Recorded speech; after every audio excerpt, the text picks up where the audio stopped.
Okay, kalau kita ingat balik semula kan, perlawanan yang antara JDT menentang dengan Kuala Lumpur ni, KL City ni, last 3 match JDT antara KL ni boleh katakan memang lebih menang kepada JDT lah.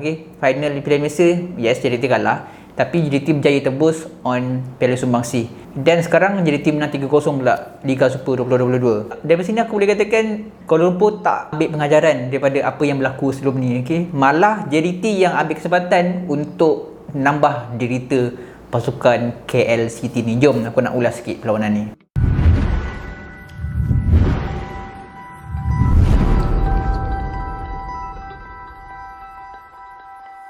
Okay, Assalamualaikum, welcome back. Okay, perlawanan antara Kuala Lumpur menentang JDT. First sekali aku boleh kata for sure ramai yang beranggapan tak ada masalah untuk JDT kalahkan KL kan. Selepas JDT membuktikan mampu mengalahkan KL City dalam Piala Sumbangsi 3-0. Dan terbukti memang betul JDT tak ada masalah untuk kalahkan KL City kali ini, menambah lagi derita pasukan KL City dan juga menambah derita Boyong Hodak tu. Okay, 3-0 kena. And apa aku boleh katakan dalam kesempatan utama yang diturunkan oleh Benjamin Mora ni adalah beberapa pertukaran pemain, pertukaran posisi dan juga shifting, penggiliran pemain-pemain JDT ni. Harap maklumlah, Piala FA pun nak kena main, SEL pun tak lama lagi JDT nak main. So memang kena ada rotation player, khususnya di bahagian midfield ataupun bahagian defense. Koh Bee Ong tak diturunkan tetapi digantikan dengan Syamil Safari. Performance Syamil Safari dalam perlawanan menentang KL City ni, dia punya performance ataupun dia punya tanggungjawab yang digelas oleh Syamil Safari ni sama lebih kurang macam tanggungjawab yang digunakan ataupun tanggungjawab yang ada pada Koh Bee Ong. Boleh katakan Koh Bee Ong kedua lah. Dan kalau dalam formation tu tengok JDT turun dengan 3-5-1-1. Arif Aiman sebelah kanan, Syamil sebelah kiri. Tapi dalam perlawanan pertama ataupun dalam first half, boleh katakan dalam 20 minit pertama tu, Arif Aiman dengan Syamil Safari ni diorang bertukar tempat sebenarnya. Arif main sebelah kiri, Syamil main sebelah kanan. Dan pemain-pemain lain defense utamanya kan, kalau kita perasan, kalau korang perasan sendiri kan, Mauricio lama kita tak nampak dia main. Dia main pun dekat Piala FA baru ni kan, tapi sekarang ni dia kurang.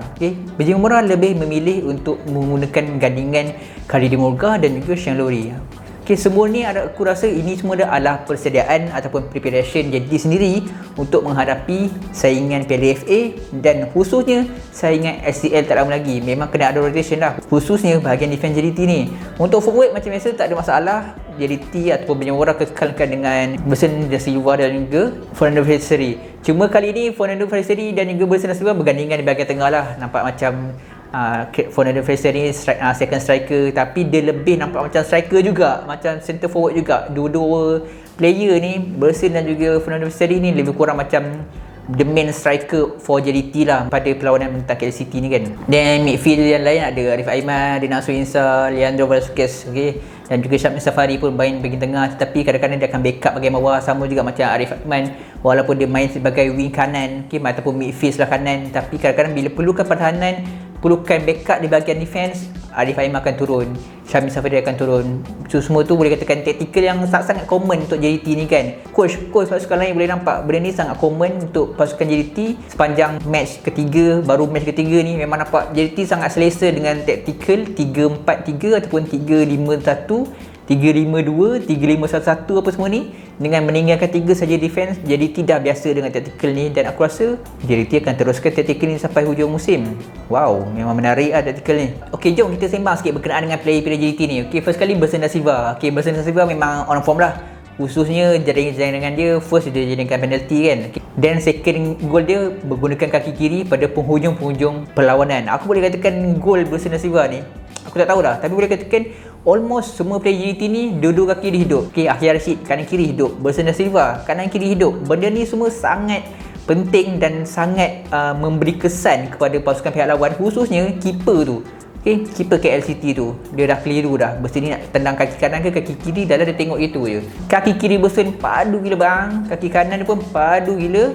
tapi dia menggunakan kaki kiri untuk tendangan gol kedua dia, gol ketiga JDT. Okey, Fernando Fresteri pun aku boleh katakan walaupun dia tidak diletakkan di tempat asal dia iaitu di wing kiri, tapi diletakkan sebagai boleh katakan second striker ataupun aku tak suka dia sebut Fernando Fresteri ni dijadikan sebagai second striker ketika berlawan dengan KL City, sebab aku nampak dia memang sebagai striker utama bergandingan dengan Bersenda Silva. And pada perlawanan tersebut, walaupun Fresteri ni tak ada di sebagai wing kiri, tapi dia rajin ke kiri, dia rajin ke bahagian midfield, dia rajin turun ke bahagian defensive midfield untuk bantu bahagian defensif, dan untuk bantu bahagian midfield antaranya dia bantu Natsu Insa, dia bantu Leandro. Okey, banyak dia bantu di bahagian bawah. Bila dia dapat bantu di bahagian bawah, dia akan terus naik cepat-cepat untuk sambut bola daripada bawah semula. Okey, dan dari segi JDT punya tactical dan juga persembahan JDT kan, aku boleh nampak dalam perlawanan menentang KL ni JDT lebih, memang betul JDT nampak untuk first half memang JDT kau-kaunya, memang JDT pegang game untuk first half tu,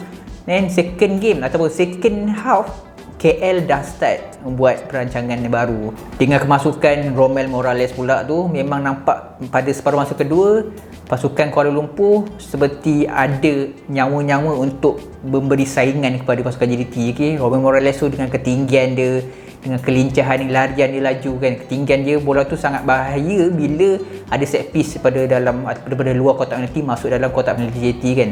And kita kembali balik untuk pasukan JDT punya build up ataupun JDT punya tactical nampak build up dari bawah. Okay? Bila kurang bola ataupun kurang space di bahagian tengah, apalagi bila pasukan KL main dengan 10 pemain kan, so bahagian tengah tu memang compact, dia akan compactkan bahagian tengah. So JDT ni banyak build up daripada bawah, tak adalah bawah sangat, masuk bawah tu daripada defense punya pemain. Okay? Pemain defense biasanya duduk kat bahagian line tengah kan, okay? Bahagian tengah, dan dia akan build up dari situ ke bahagian midfield. Daripada situ dah JDT ni buka ruang untuk player-player forward dan midfield attacking ni untuk masuk ke dalam kawasan berhampiran dengan kotak penalti pasukan KL City. Player substitution yang masuk, Komik Ong, Safiq Rahim, Safawi Rashid, Ramadan Saifullah dan juga Syarul Saad. Aku boleh katakan semuanya player-player yang on form lah perform. Rotation yang dilakukan oleh barisan ke juru latihan JDT ni sangat-sangat bagus dan sangat berkesan untuk memberikan penekanan dan juga minit permainan kepada player-player JDT yang berada di bangku sepadan ni supaya ada momentum untuk game-game seterusnya, ada momentum untuk bermain dekat PLFA, ada momentum untuk main dekat SL nanti. So benda ni semua baik. So overall menang 3-0 match day 3 untuk JDT.